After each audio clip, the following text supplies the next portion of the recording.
Aujourd'hui, nous célébrons la Pentecôte. Donc, ce sera le sujet d'aujourd'hui, l'effusion du Saint-Esprit. Nous allons lire dans Acte 1, versets 12 à 15. Alors, ils retournèrent à Jérusalem de la montagne, appelée des Oliviers, qui est près de Jérusalem à la distance d'un chemin de sabbat. Quand ils furent arrivés, ils montèrent dans la chambre haute où ils se tenaient d'ordinaire. C'étaient Pierre, Jean, Jacques, André, Philippe, Thomas, Barthélemy, Matthieu, Jacques, fils d'Alphée, Simon le Zélote, et Jude, fils de Jacques. Tous, d'un commun accord, persévéraient dans la prière avec les femmes et Marie, mère de Jésus, et avec les frères de Jésus. En ces jours-là, Pierre se leva au milieu des frères, le nombre des personnes réunies étant d'environ 120. Donc, dans ce passage, nous devons retenir 3 informations qui vont vraiment nous faire comprendre ce qui s'est passé le jour de la Pentecôte, le jour où l'Esprit Saint, la promesse que Dieu avait faite aux apôtres, le jour-là où cette promesse est devenue manifeste. Donc, dans ce passage, nous voyons un élément important parmi les 3, c'est le lieu. La parole de Dieu nous donne le lieu où étaient réunis les apôtres, les disciples. Ils n'étaient pas n'importe où, ils étaient dans ce qu'on appelle la chambre haute. C'est la chambre où ils se réunissaient d'ordinaire d'habitude pour faire quoi? C'est le deuxième élément important. Quelle activité les apôtres faisaient dans la chambre haute? Ils persévéraient dans la prière. Ensemble, ils persévéraient. Là, on précise que quand les apôtres étaient réunis ensemble dans la chambre haute, ils ne restaient pas les bras croisés, ils persévéraient dans la prière. Ils faisaient une percée dans la prière, sans cesse, sans arrêt.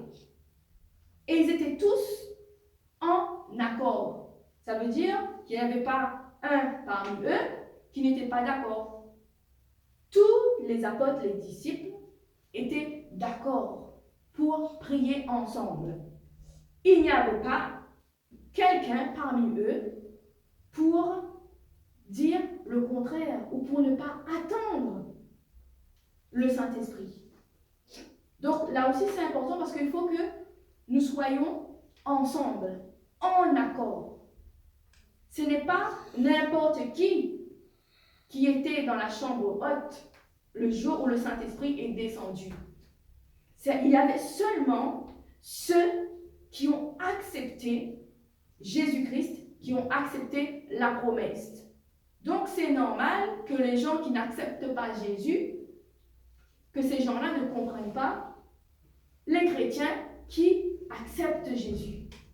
Il faut accepter Jésus comme Seigneur et Sauveur d'abord. Et quand un groupe de personnes décide d'accepter Jésus, de se mettre ensemble pour persévérer dans la prière, le Saint-Esprit descend. Donc ces personnes-là n'étaient pas des personnes par hasard. Ce n'étaient pas des gens qui ont décidé de venir de nulle part. Ils étaient tous disciples de Jésus-Christ. Donc leur présence dans ce lieu était volontaire. Ils voulaient recevoir le Saint-Esprit. Et le troisième élément, qui est aussi important, il nous donne le nombre de personnes. Le nombre de personnes. Imaginez que vous êtes dans une pièce avec 120 personnes. Donc là, ce jour-là, les apôtres n'étaient pas tout seuls. Il y avait 12 apôtres. Alors c'était qui alors les 120? Donc il y avait d'autres personnes qui n'étaient pas apôtres de Jésus. Il y avait 120 personnes dans une chambre et les 120 personnes priaient en communion pour attendre le Saint-Esprit. Donc, parmi ces personnes, il y avait les apôtres, ce qui est aussi important, parce qu'il y a certains qui n'acceptent pas que la femme reçoive aussi le Saint-Esprit. Certaines personnes pensent que le Saint-Esprit est réservé seulement aux hommes. Et ça aussi, il faut bien le comprendre, que là, parmi les 120 personnes, il y avait aussi les femmes. C'est écrit dans la parole. Il y avait les femmes de qui? Les apôtres, ils avaient des femmes. Parce que même dans le verset qu'on avait lu la dernière fois, on a vu que la parole disait que la promesse, c'est pour vous. Vous, c'était vos apôtres, pour vos enfants. Un homme ne peut pas faire d'enfant tout seul. Hein? On est d'accord? Donc, là, on nous précise bien que les apôtres avaient des femmes. Les apôtres étaient des hommes normaux. Ils avaient des femmes. Et en plus, on précise aussi qu'il y avait aussi d'autres femmes. Il y avait les apôtres, les femmes des apôtres, d'autres femmes aussi. Il y avait la mère de Jésus. C'est pour ça qu'on précise bien qu'il y avait Marie, la mère de Jésus. Et il y avait aussi d'autres femmes pour montrer que ces femmes-là n'étaient pas descendantes des apôtres. Parce qu'à l'époque, je ne pense pas que là, les apôtres avaient été grands-pères. Non. Ils avaient des femmes, oui. Donc, sûrement des enfants. Et là, on précise aussi qu'il y avait Marie, la mère de Jésus, pour différencier des autres femmes. Il y avait aussi les frères de Jésus. Les frères de Jésus, eux aussi, avaient des femmes. Et il y avait tous les autres disciples, donc qui n'étaient pas apôtres. Et ça, il faut bien le comprendre, parce que le Saint-Esprit n'est pas venu seulement pour les apôtres. C'est pour ça qu'on précise qu'il y avait 120 personnes dans une pièce. Donc, toutes les personnes qui étaient là, ce jour-là, n'étaient pas tous parentés, descendants de Jésus-Christ. Donc, ça fait beaucoup de monde dans une chambre. 120 personnes. Imaginez-vous, 120 personnes dans une chambre. Tous en cœur, en communion, persévèrent dans la prière. Prie Jésus, attendent la promesse. Donc jusque-là, ça va. Il n'y avait pas n'importe qui dans cette chambre pour recevoir le Saint-Esprit. Ce qui nous montre que ce n'est pas n'importe qui reçoit le Saint-Esprit. Donc, on va aller dans Acte 2, 1 à 18. Le jour de la Pentecôte, ils étaient tous ensemble dans le même lieu. Tout à coup, il vint du ciel un bruit comme celui d'un vent impétueux, et il remplit toute la maison où ils étaient assis. Donc là, il y avait les 120 personnes. Et le jour de la Pentecôte, le jour où la promesse s'accomplit, il y a un bruit qui vient du ciel. Un bruit qui vient du ciel, comme un vent impétueux qui remplit la maison. Donc là, on voit que quand le Saint-Esprit arrive, il y a du bruit. Comme un vent impétueux, ça veut dire comme un vent violent et rapide. Là, il ne vient pas en douceur, hein?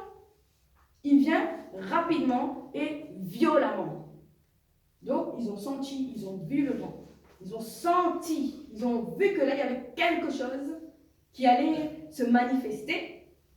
Des langues semblables à des langues de feu leur apparurent, séparées les unes des autres, et se posèrent sur chacun d'eux. Donc là, c'était comme des langues de feu Et sur les 120 personnes, ces langues-là se sont posées sur chacune des 120 personnes. Donc là, imaginez 120 personnes. Chaque personne reçoit des langues de feu qui se posent sur eux. Ils ont vu, ils étaient là.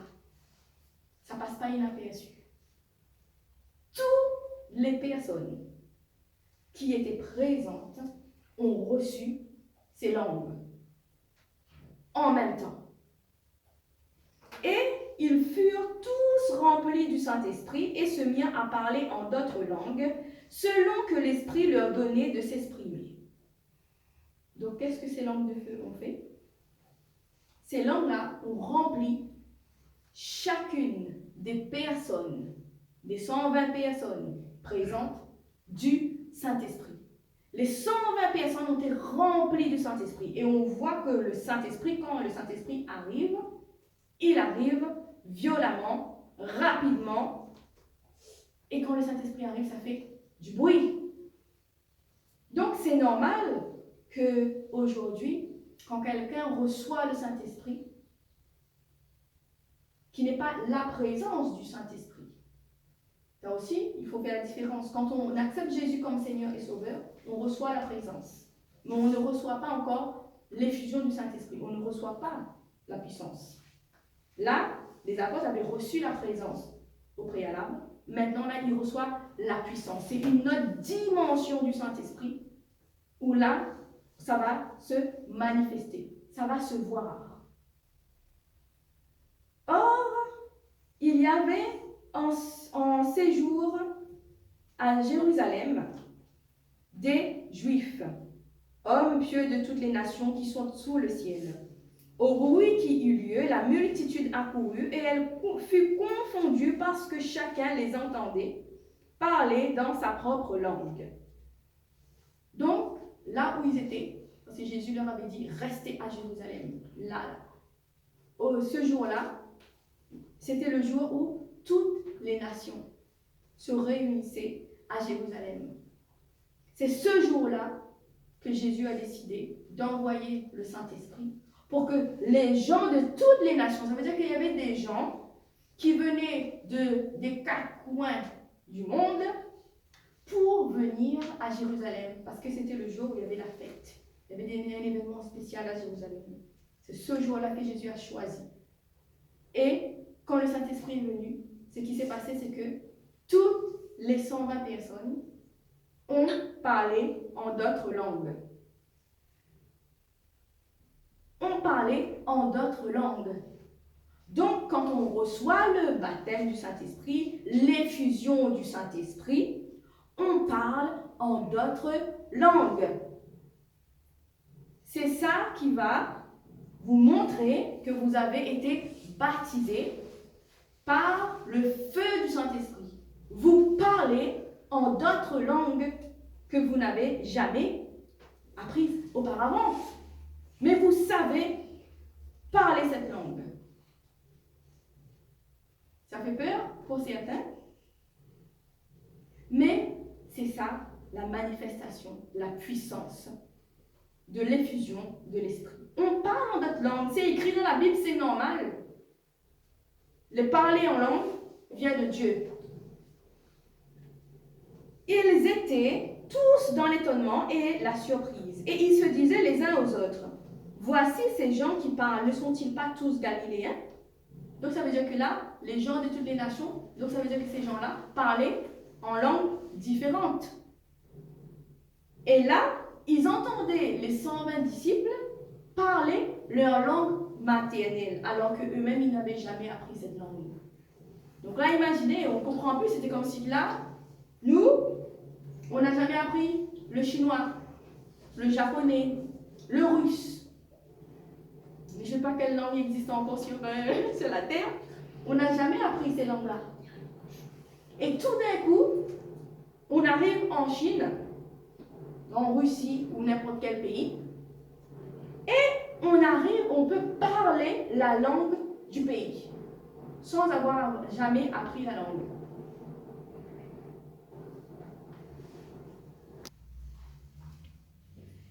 Et comment les entendons-nous dans notre propre langue à chacun, dans notre langue maternelle? Donc là, il est bien précisé dans la parole que les 120 disciples parlaient la langue maternelle de tout le peuple qui venait des nations différentes à Jérusalem. Il y avait Parthes, Médès, Élamites, ceux qui habitent la Mésopotamie, la Judée, la Cappadoce, le Pont, l'Asie, la Phrygie, la Pamphylie, l'Égypte, le territoire de la Libye voisine de Cyrène, et ceux qui sont venus de Rome, les Juifs et prosélytes, Crétois et Arabes. Donc il y avait toutes ces nations et d'autres encore. Comment les entendons-nous parler dans nos langues des merveilles de Dieu? Donc, ces personnes de toutes les nations qui étaient présentes là, ils ont compris que les 120 disciples parlaient la langue maternelle parce qu'ils ont entendu que les disciples disaient des merveilles de Dieu en leur langue maternelle. C'est comme ça qu'ils ont reconnu que les disciples parlaient dans leur langue, alors que normalement les disciples n'étaient pas censés parler cette langue. Ils disaient des merveilles de Dieu. Donc, quand on reçoit le parler en langue, le jour de l'effusion du Saint-Esprit, quand on parle en langue, on dit des merveilles de Dieu. Magnifique. Merveilleux, on dit des merveilles de Dieu dans une autre langue. Ils étaient tous dans l'étonnement, et ne sachant que penser, ils se disaient les uns aux autres, « Que veut dire ceci ?» Mais d'autres se moquaient et disaient, « Ils sont pleins de vin doux. » Donc, quand le peuple et les nations ont vu que les 120 parlaient dans les langues bizarres, ils étaient tellement étonnés que certains même se moquaient des disciples parce qu'ils croyaient que les disciples étaient sourds. Imaginez-vous entendre 120 personnes parler dans des langues bizarres. Imaginez. Ça fait du bruit et ça fait bizarre, ça fait peur. Là, on se demande, on se pose la question, est-ce que ces gens-là, ils sont dans leur état normal? Si bien qu'ils ont traité les disciples de sourds, alors que les disciples n'étaient pas sourds. Ils ont juste reçu la promesse, le feu du Saint-Esprit. Et les langues ont jailli. Alors Pierre, se présentant avec les 11, éleva la voix et leur parla en ces termes. Hommes juifs, et vous tous qui séjournez à Jérusalem, sachez ceci, et prêtez l'oreille à mes paroles. Ces gens ne sont pas ivres, comme vous le supposez, car c'est la 3e heure du jour. Mais c'est ici ce qui a été dit par le prophète Joël. Dans les derniers jours, dit Dieu, je répandrai de mon esprit sur toute chair. Vos fils et vos filles prophétiseront, vos jeunes gens auront des visions, et vos vieillards auront des songes. Oui, sur mes serviteurs et sur mes servantes, dans ces jours-là, je répandrai de mon esprit, et ils prophétiseront. Donc là, l'apôtre Pierre prit la parole et il dit à toutes les personnes qui étaient de toutes ces nations, non, les disciples ne sont pas sourds. Au contraire, ils sont en train de vivre ce que le prophète Joël avait dit dans l'Ancien Testament, que Dieu allait répandre son esprit sur toute chair. Et ce jour-là est venu, le jour de la Pentecôte. C'est le jour de la Pentecôte, c'est le jour où Dieu répand son esprit sur chaque personne qu'il a choisie. Dieu répand le Saint-Esprit sur ses serviteurs, ses servantes et sur les filles, les fils, les descendants et tous ceux qui acceptent Jésus-Christ comme Seigneur et Sauveur. Donc le Saint-Esprit quand il se pose sur quelqu'un, la personne est remplie du Saint-Esprit et d'après la prophétie de Joël, qu'on vient de lire, c'est dans les derniers jours. Nous sommes dans ces derniers jours. C'est pour ça qu'on dit que nous sommes dans les temps de la fin. Parce que dans les temps de la fin, Dieu va répandre son esprit sur toute chair, tous ceux qui acceptent Jésus-Christ.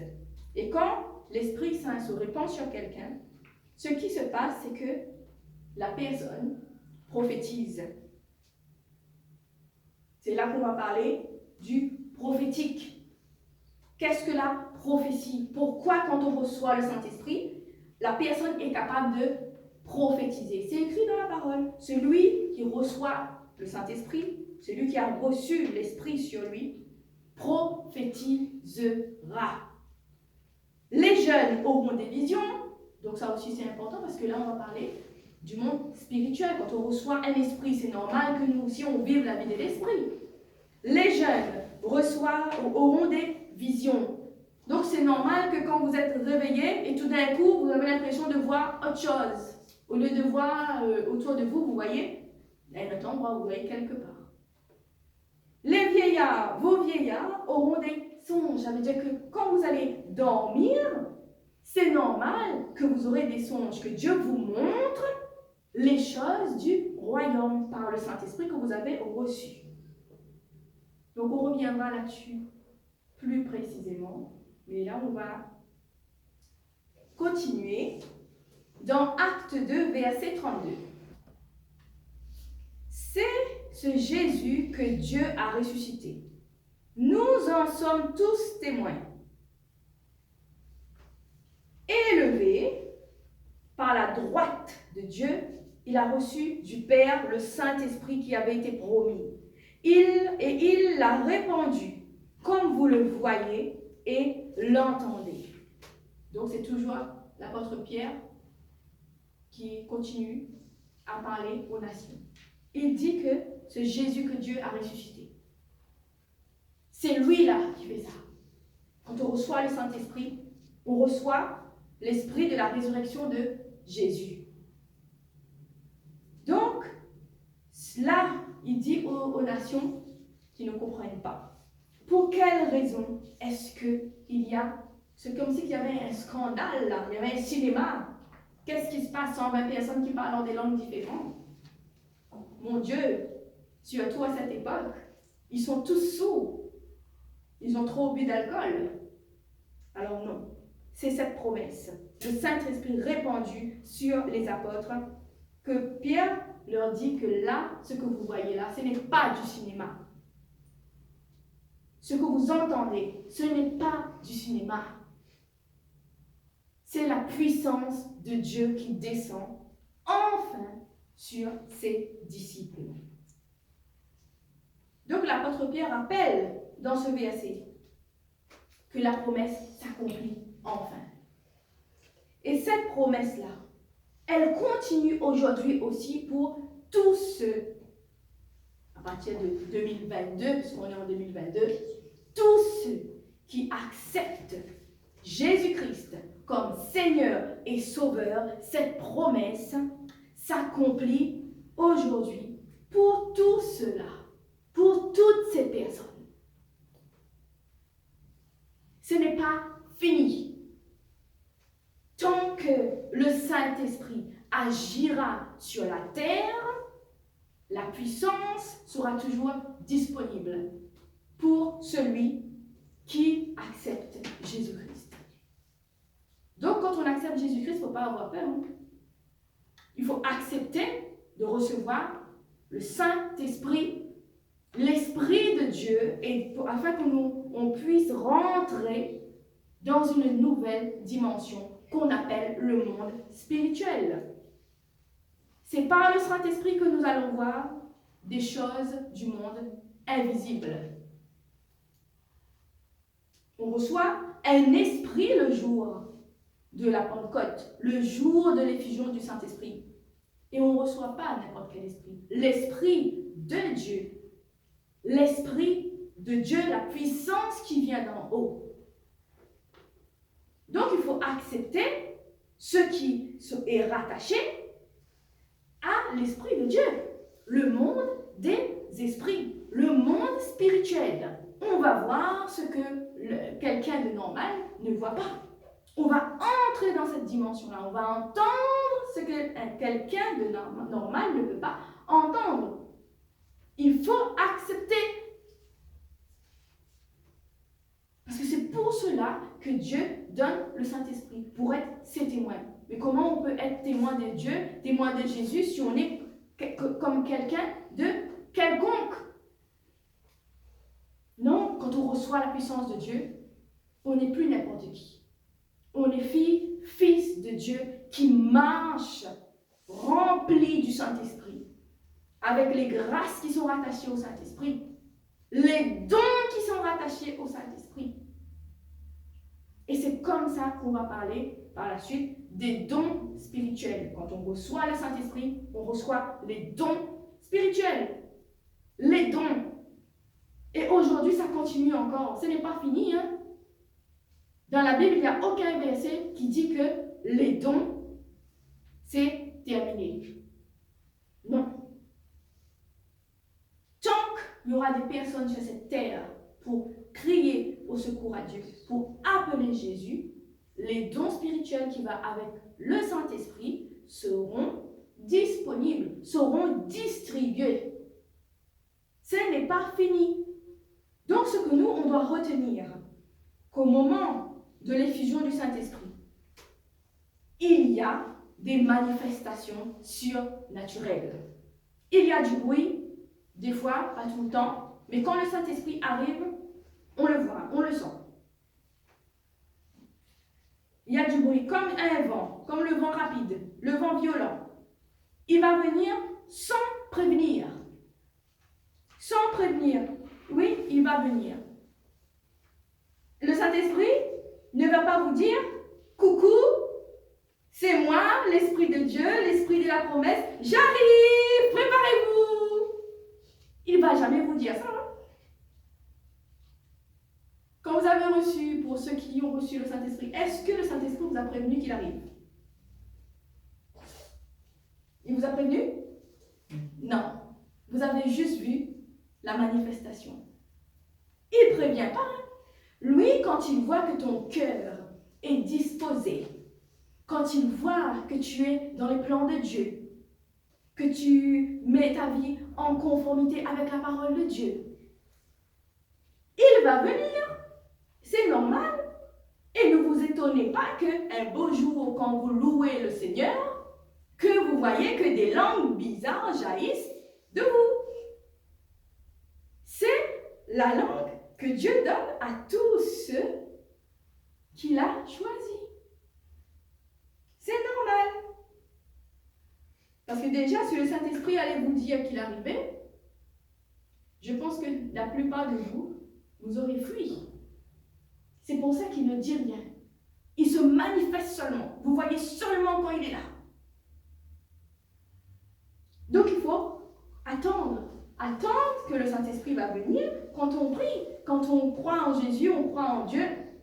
Alors, il ne faut pas être étonné. Attendez-vous à voir la manifestation de la puissance qu'il y a d'en haut. Et ça commence par le parler en langue. Donc, quand le Saint-Esprit arrive, on est rempli du Saint-Esprit. On peut le voir parce qu'on parle en d'autres langues qu'on n'a jamais appris, que même des fois on ne comprend pas, on ne sait pas qu'est-ce qu'on est en train de dire. C'est normal. On n'est pas ivre d'alcool parce qu'on a trop bu. On est ivre du Saint-Esprit. Si bien que quand les gens vont vous voir, ils vont croire vraiment que vous êtes sous, que vous avez trop bu. Parce que, oui, regardez quelqu'un quand le Saint-Esprit le remplit. La personne, quand elle parle en langue, on a l'impression qu'elle est en train de partir dans un autre monde. Donc, on croit que la personne est sourde. Ah non, hein? La personne n'est pas sourde. Hein? Au contraire, la personne est très bien lucide dans sa tête. Plus que vous ne l'imaginez. La Pentecôte, frères et sœurs, marque un événement vraiment charnière pour la vie chrétienne. car le Saint-Esprit, l'Esprit de Dieu, prend demeure, établit demeure dans l'homme. Dieu descend en esprit pour habiter dans l'homme. Et c'est de là que l'Esprit de Dieu va habiter dans son peuple des quatre coins du monde en même temps, par le Saint-Esprit. C'est le Saint-Esprit qui réunit le peuple de Dieu. Et on aura tous, quel que soit l'endroit où on habite sur la planète, toutes les personnes qui ont reçu ce Saint-Esprit, on aura toutes le même esprit.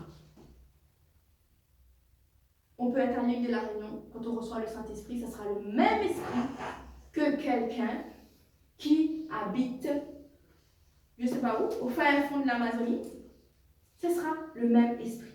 Et on va se reconnaître parce que le seul esprit, qui est le Saint-Esprit de Dieu, a un seul chemin. Il va vous emmener seulement sur un chemin, sur le chemin du royaume de Dieu.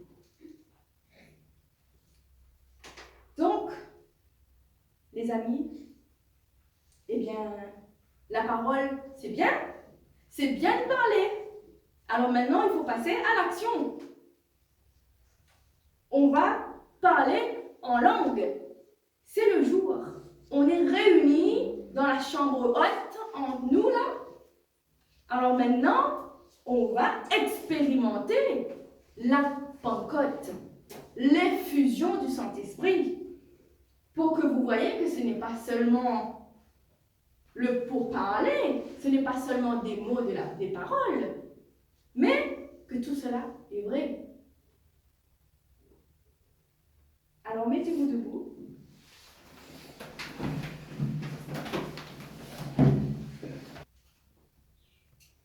Alors on va prier en langue pour tous ceux et celles qui parlent déjà en langue. Vous commencez à parler, et pour tous ceux et celles qui ne parlent pas en langue, vous laissez faire le Saint-Esprit. Ok? C'est parti.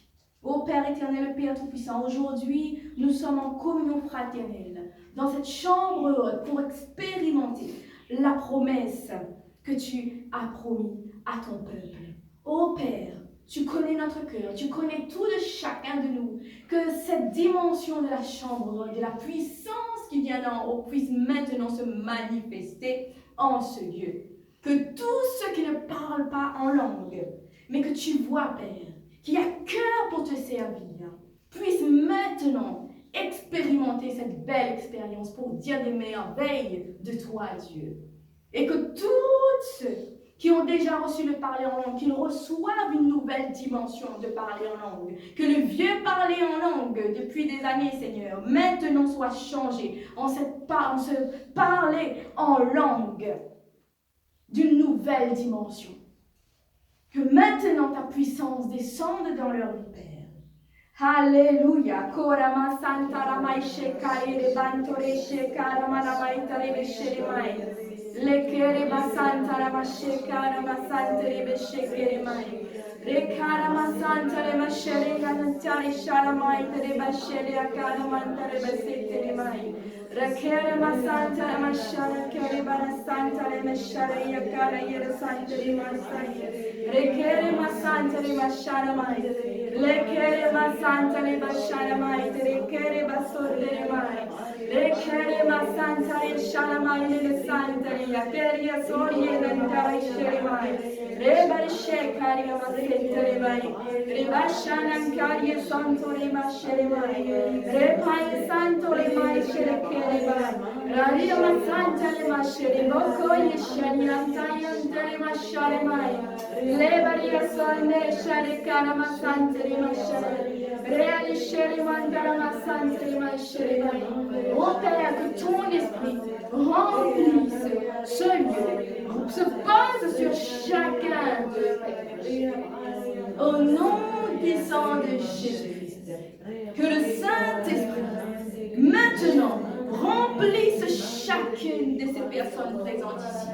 Au nom puissant de Jésus-Christ.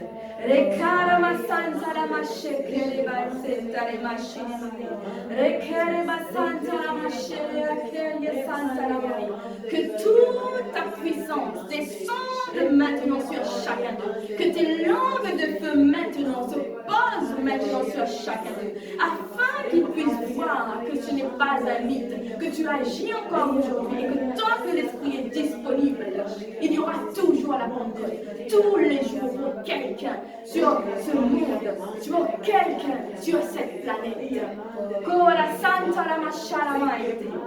Si toi tu nous regardes, tu n'as jamais parlé en langue, tu crois en Jésus-Christ, que tu l'as accepté comme Seigneur et comme Sauveur, toi aussi, là où tu es, reçois les langues de feu, que les langues de feu se posent sur toi maintenant même, et que maintenant jaillissent maintenant ces langues dans ta personne, dans ta vie, sois rempli du Saint-Esprit au nom puissant de Jésus-Christ. Les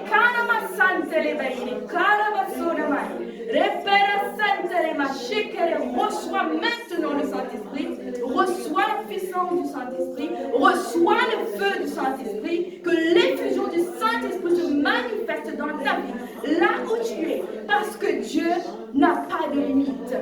Il n'y a pas de limite avec Dieu.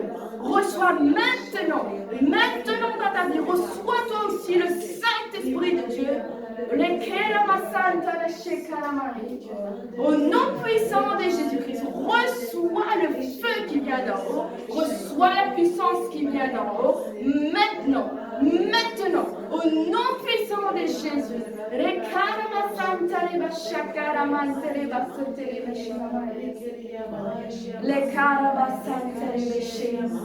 Repeye shai kai maitere shai kanta la masotori shiri amai.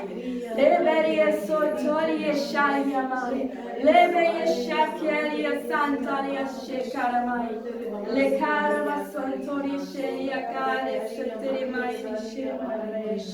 Ô Père, maintenant qu'une nouvelle dimension descende dans la vie de ceux qui ont reçu ta puissance. Au nom de Jésus-Christ, que les parler en langue maintenant se libèrent, que les langues se libèrent, que toutes les personnes qui désirent parler en langue, qui étaient bloquées jusqu'ici, même vous aussi, recevez le parler en langue, soyez débloqués au nom de Jésus-Christ, que vous soyez débloqués au nom de Jésus.